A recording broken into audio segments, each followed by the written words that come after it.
empleyado ng paaralan arestado sa pagtutulak ng droga. Ang detalye ng balita ay hatid mo, Patrolwoman Joanna Kawili.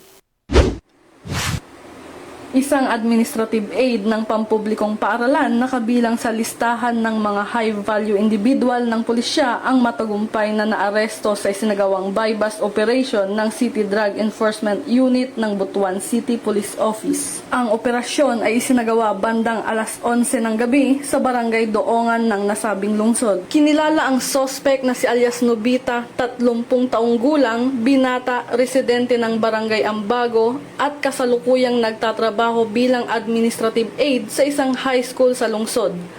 Na-recover mula sa kanya ang 6 na heat-sealed transparent plastic sachet na naglalaman ng hinihinalang illegal na droga. Ang kabuuang bigat ng nakumpiskang shabu ay tinatayang 6 na gramo na may standard drug price na 40,800. Ang suspect ay kasalukuyang nasa kustodiya ng BCPO, CDEU at sasampahan ng kasong paglabag sa Section 5 at 11 ng Article 2 ng Republic Act 9165 o ang Comprehensive Dangerous Drugs Act of 2002.